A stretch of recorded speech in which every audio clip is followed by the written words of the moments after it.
Hi everybody, I'm Monty from Arizona. Today I'm going to talk to you about the proper adjustment and fit on a harness for a child in a rear-facing car seat. It's important that the harness height is always even with the child's shoulders or just below their shoulders when they are installed in the car seat. The harness should be nice and snug so it keeps the child down in the seat and prevents them from sliding in the case of a crash.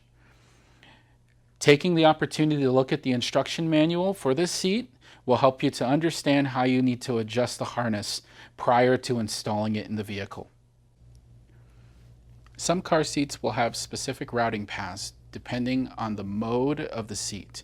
So if you're in rear-facing or forward-facing mode, there may be a designation on where the strap should be. This seat here shows you on the back that these top positions are used for forward-facing only, while these lower positions are utilized for rear-facing only. The instruction manual will tell you this information as well.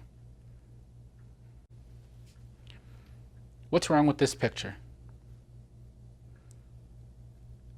This is an example of an improperly routed harness. You'll see that the harness pathways are not even. One is slightly higher than the other.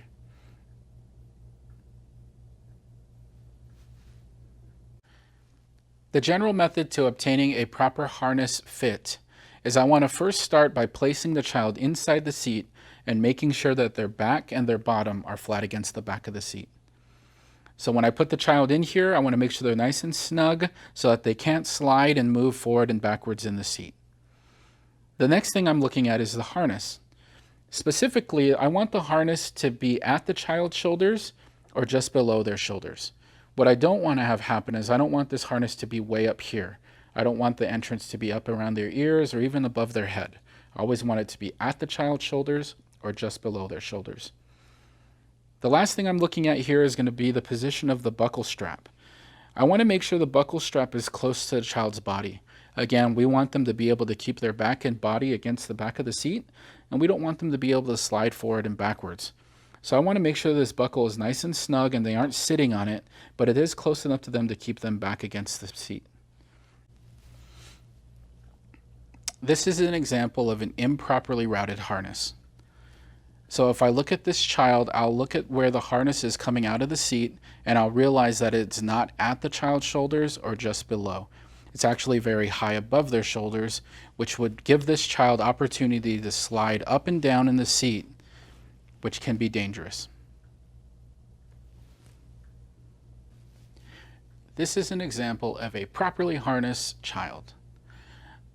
The shoulder harness is at or just below their shoulders. The strap for the buckle is securely against their body, keeping their back flat against the back of the seat, and the chest plate is even with their armpits.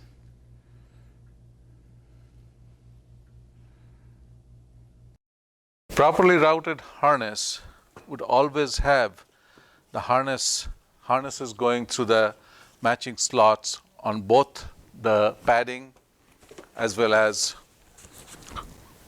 on the shell. When a harness is improperly routed, it is most likely that it's going through the wrong combination of padding and the shell as demonstrated in this picture. Some child seats come with an automatic height adjustment which allows the parent to easily change the height of the harness according to the size of the child.